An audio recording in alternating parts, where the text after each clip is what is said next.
So you have an opportunity. What's the best way to initiate it, process it, and close it? Right. I'll tell you some of the ways. So you know that initiating, processing, or closing opportunities, of course, involves several steps to ensure its success.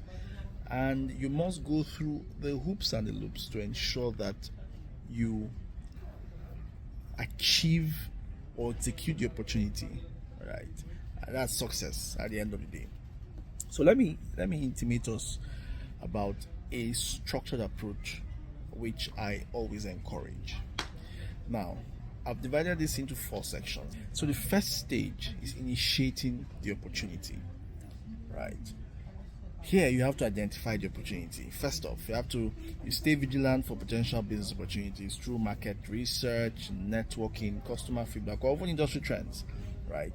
Once you identify the opportunity, you qualify the opportunity, right?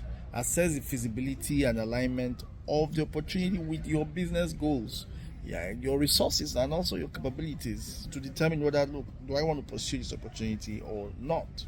Is this something I really want to do or not? Right. Once you have decided that this is something you want to do, then you initiate contact. You reach out to relevant decision makers or stakeholders who are involved with that opportunity. Right. And once you do, you introduce yourself, introduce your business, speak about your interest in exploring that collaboration. So once you have now decided to go ahead and you've introduced this opportunity and it's a go, you can now move forward to the second stage, which is processing the opportunity. All right, to process the opportunity correctly, you have to understand the needs and the requirements of the customer. Right, so you listen actively to the client or the prospect in this case to understand their needs, their challenges, and their goals. Right, you can ask probing questions to gather relevant information and insights. Some people use a checklist. Right, they can send a client a checklist to say, hey, can you respond to A, B, C, D, E, F, G? Right, and remember, your checklist can be as long as possible, but make it easy to read and respond to. Right, once you've understood the customer requirement, then you offer solutions. Right, so you propose a tailored solution or services that address those specific needs and pain points, right? And then highlight the value of your proposition, right? And the benefits the customer stands to gain working with you, right? You have to make this clear. I like to advise people to go a step further, to throw in some freebies, right? Things from your experience they may need that they haven't requested for. You can do it for free. It's a good way to keep the customer. Then you negotiate terms, right? If you're giving them good value, right, for money, then this should be a walk in the park, right? So you discuss pricing, discuss terms, ensure that you align with the required stakeholders, be flexible, and be willing to negotiate and renegotiate, be open to win-win outcomes, right?